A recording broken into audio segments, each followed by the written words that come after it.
Good morning, good afternoon, good evening, depending on your time and depending on when you're going to be seeing this video. It's your brother, your boy, courserepscorner. Like I always tell you guys, it's my corner, it's your corner, and it's our corner. I don't wanna fall in love, I just wanna have some fun, yeah. I don't wanna fall in love. And it's very important to talk around those critical elements in the context of the subject that we are talking about. As long as we go through it and we are assured that the Civil Aviation Authority is working with those 8 critical elements, then we can have the confidence to say that things are okay. The final one, which is the 8 critical element, is the resolution of safety concern. And it's that particular component that has brought us here today. The fact that we're having this meeting and having this engagement, yeah, actually this is a physical exhibition of a drive to resolve an issue that has been identified. So it's on that note, I will move into the requirements for the targeted stakeholders. So the first one, from the eyes of the regulator, is the airline. Mandates the airlines to develop procedures for refueling of aircraft that must include procedures for eliminating fuel, detecting and eliminating fuel contamination, protection from fire, including electrostatic protection, and supervising and protecting passengers during fueling. So this is very important. So NCA regulates, and NCA regulates by promulgation of regulations. So this is very important for the airlines to hear very well, and just move ahead and implement it. And our surveillance is going to be focused on that. And we give kudos to some of the feedbacks that we've got from some of the airlines for the water they detected and fed the authority. So this is very, very important. Safety is delivered by the service provider. The second regulation is 9.4.1.4 that is targeted at the maintenance aspect of the airline. It requires them to include in their maintenance control manual procedures for controlling of refueling, including the quality of the fuel. So as far as regulatory controls are concerned, these are more than adequate.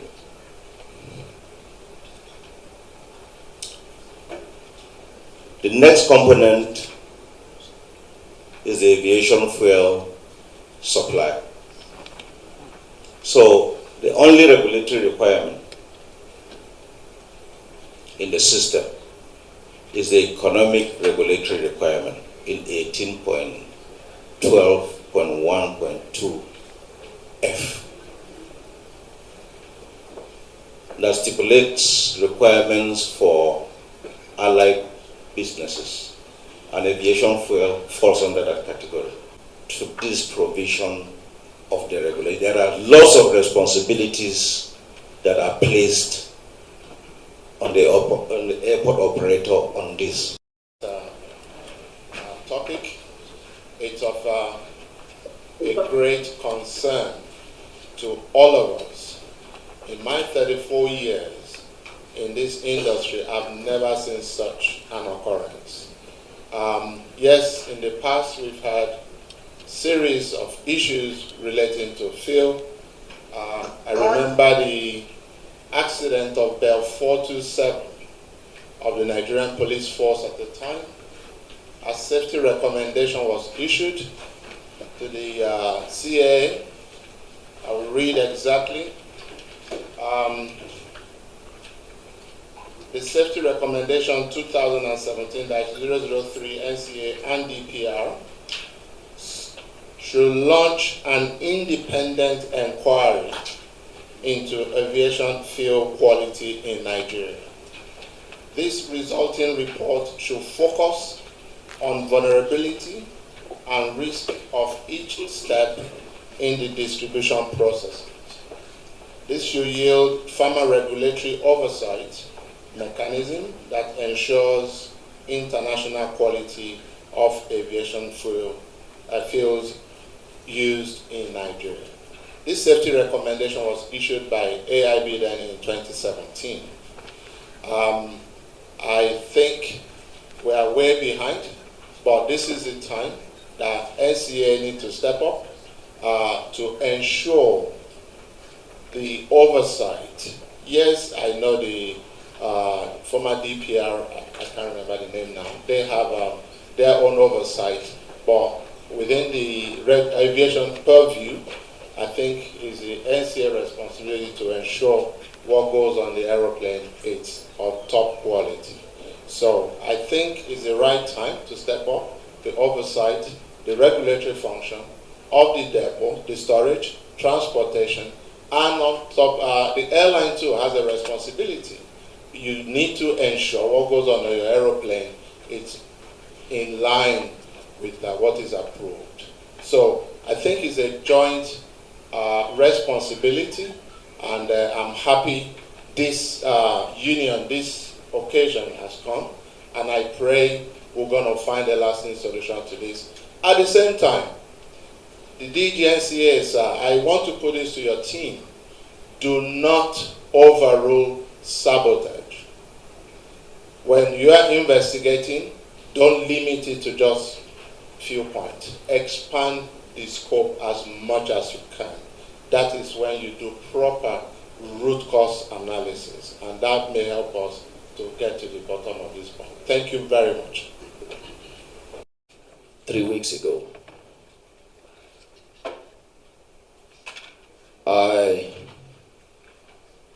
after getting that report, I couldn't sleep because an aircraft was filled with water and fuel.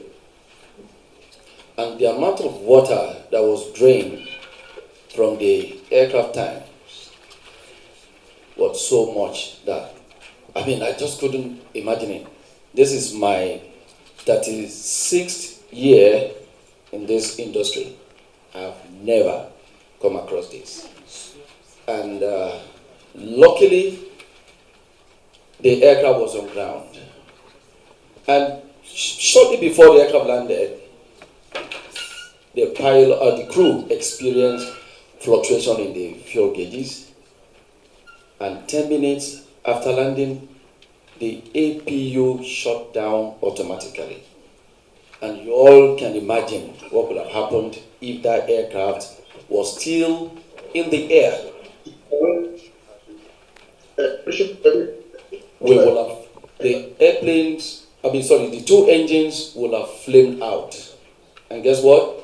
The aircraft will come down like a stone. With how many passengers? Over 100 passengers. I don't want to go beyond this. And now, a week after that, we got another report from another operator, another aircraft had fuel contamination. So, for those of us here in NCA, we decided we must get into action. And what I want to say here is to assure first the industry players and the general public that we are on top of this game. We have been having sleepless nights trying to get to the root cause of these problems. And this is a collective effort. We can't do it all alone. We need to know now that we have enemies within.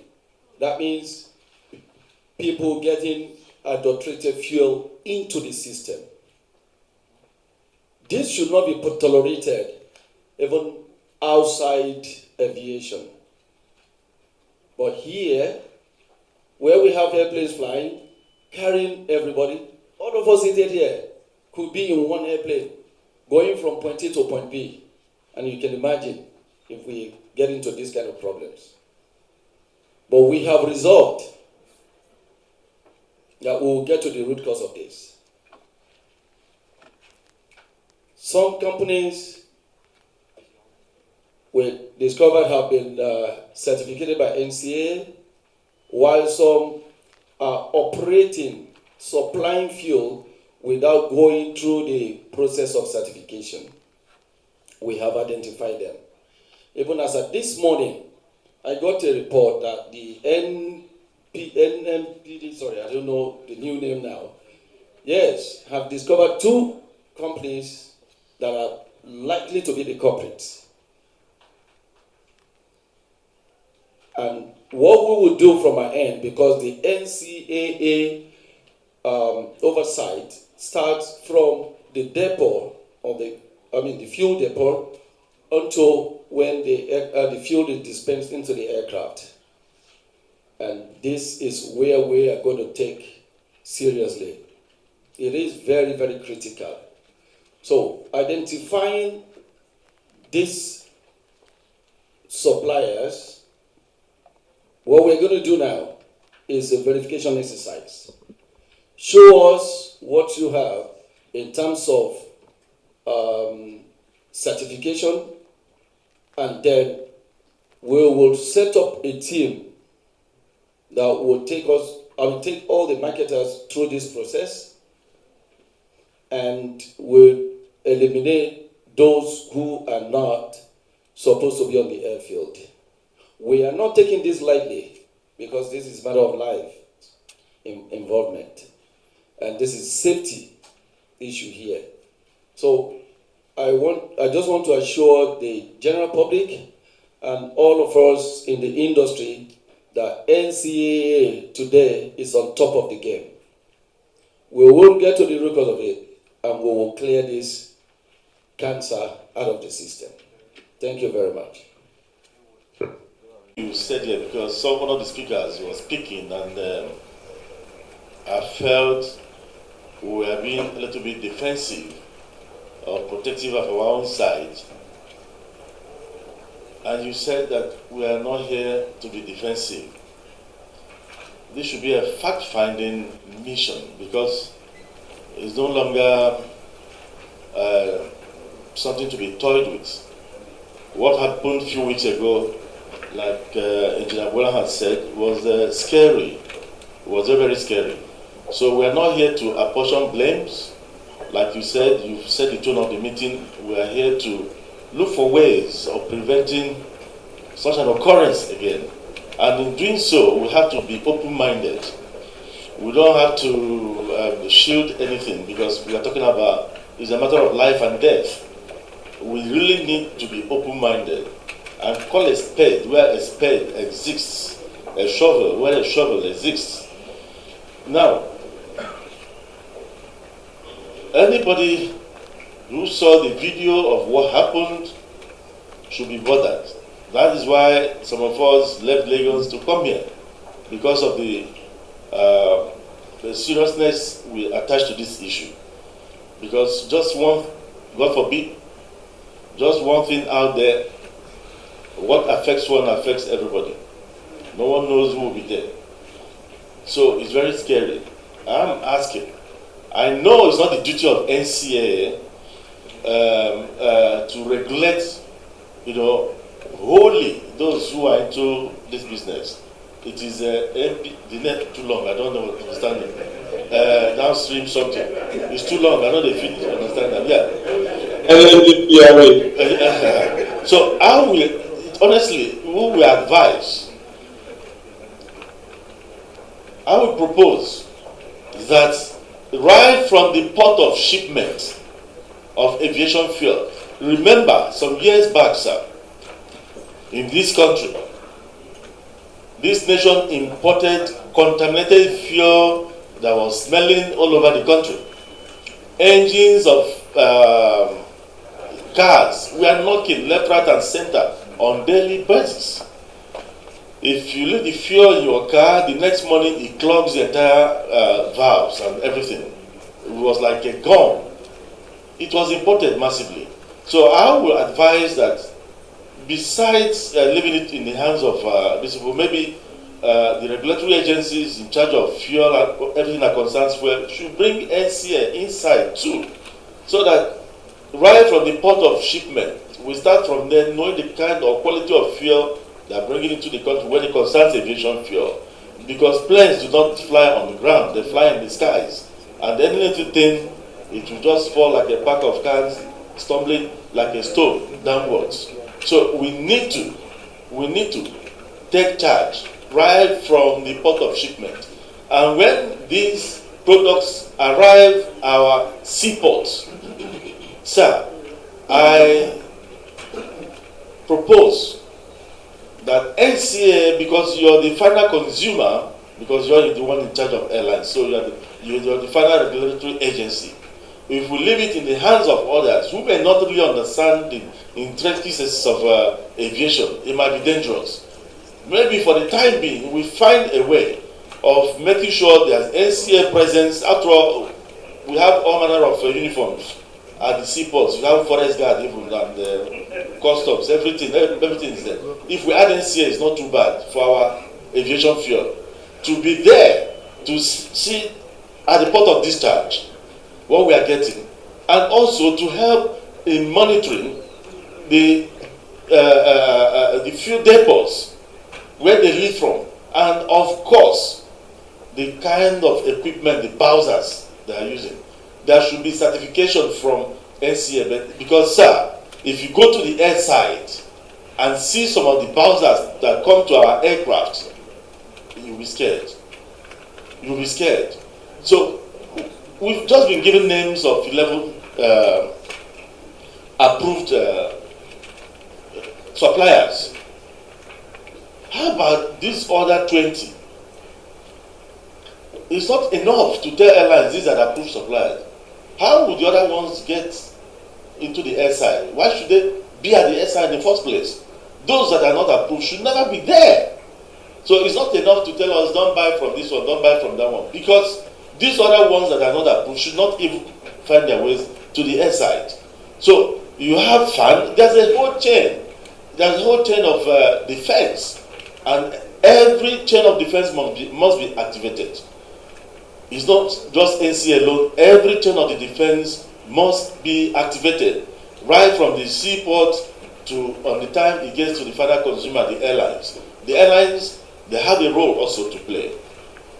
Every airline should, as a matter of fact, at the end of the day, in the morning, do the sum test to see what they're taking in. We've seen it before. In doing such sum tests, we've seen it before. Then, of course, the issue of training of the drivers. The drivers, in order to cut corners, they do a whole lot of things. Somebody said they were buying fuel 230 while others are selling 500. Yes, they steal this fuel. In the process of stealing fuel or trying to cut corners, they do a whole lot, because they said they used to sell it to some of the operators, not necessarily the scheduled operators, but some others. So we need to do training.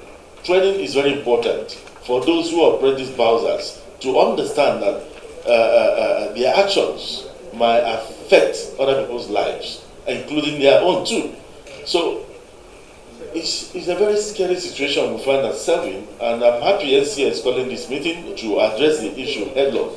And in doing that, if anybody has anything, maybe you can push to the NCA that you don't want to say in the public, please feel free. Feel free to do that to the NCA so that we nip this in the bud. But of course, the kind of equipment used, NCA please should be involved. Let's not leave it for other people alone, because they might not really understand the intensity or the seriousness of this issue.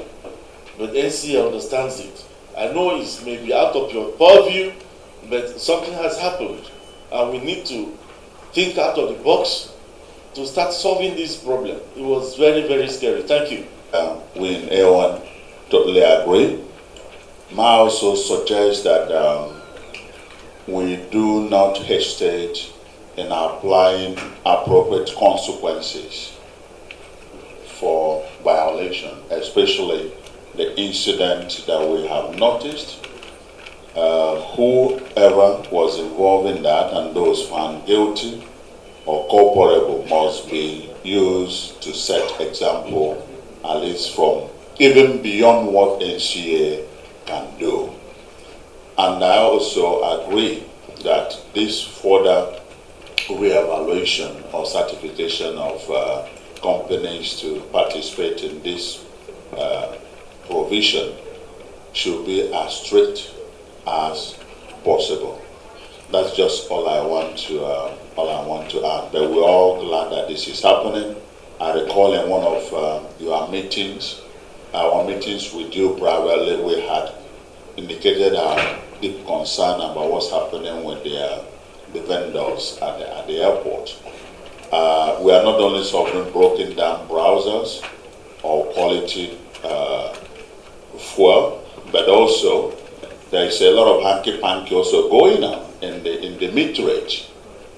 Please, I would like all that also to be included in this exercise. The calibration is absolutely a big concern. Please let it be part of the quality evaluation that NCA should apply. What quality and of equipment they use, because these calibrations every time is a struggle. As much as I know the operators have to check the fuel, check the calibration, let them reduce this job for us. Just like they want to go into the plane and sleep off while we are flying. You know, well, because we have done all we have to do internally. We expect them also to make the job easier for us on ground. Thank you very much.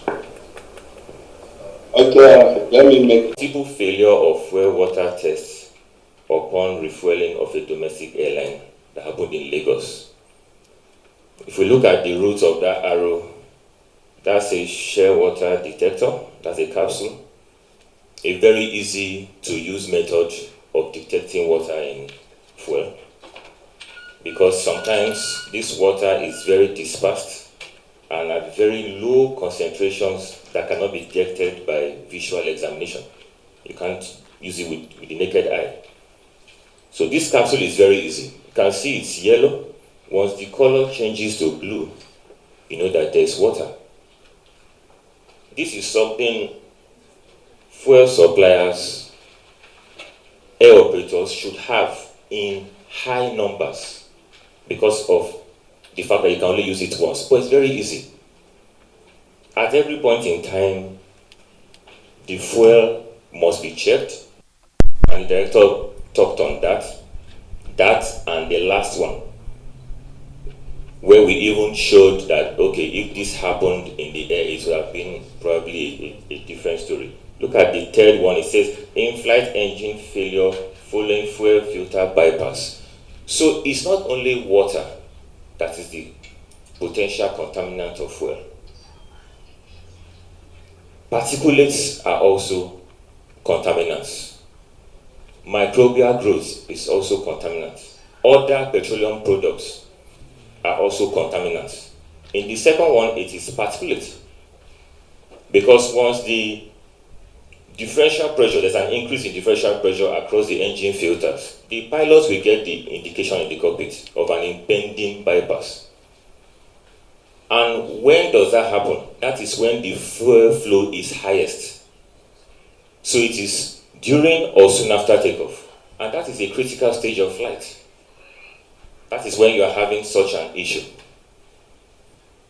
And we have also talked about the microbial growth. Water itself is food for microbes.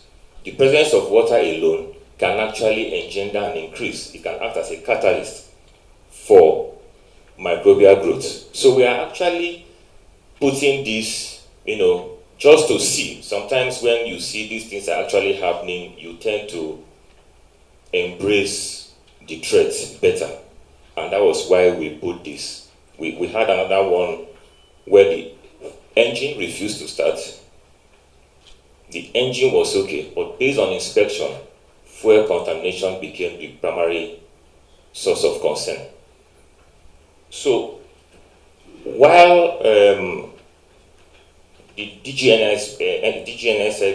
NSIB gave the safety recommendation that was read, we in NCA acted on that safety recommendation. We issued an advisory circular to the industry for the storage, handling, and quality control of aviation fuel at the aerodromes. Please, you can check that out, ncaa/ac/aws/020. That was a direct product of the safety recommendation that was issued by NSIB. We developed guidance material, checklist, and trained some of the inspectors on that. So please, aviation fuel suppliers, take that guidance material as a take-home from here. NCAACAWS020, in case we do not already have it. So we all have responsibilities: the regulators, the fuel suppliers, the airlines. The DGCA says something about the supply chain. Yes, right from the refinery to the point it enters the aircraft fuel tank. There are different stages when contamination can occur. Upstream of the airport, we look to the NMDPRA for the regulatory oversight of that aspect, up till when it gets to the airport, we come in till it gets to the aircraft. And what we normally say is, at every point along that supply chain, these tests must be done. So, not only fuel suppliers, but also the airlines have to be trained. You need to know what to check for you to determine whether the quality is right or not.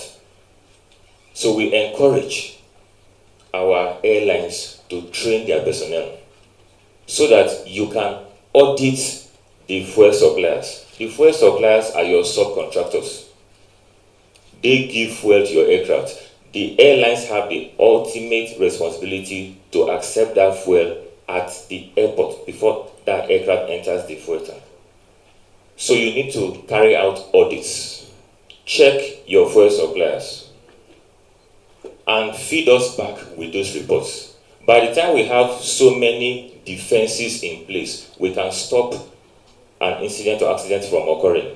The NC is checking, the fuel suppliers are checking, the airlines are checking, the aerodrome operator is doing his bit. We are collaborating with the NMDPRA. If so many eyes are on top of the situation at one stage on the chain, that potential danger will be seen and prevented from happening.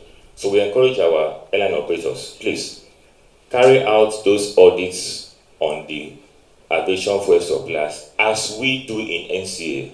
Feed us back the reports. It's a partnership. This is what you have seen. NCA is always ready to go in. We are always working with our service providers in the interest of safety.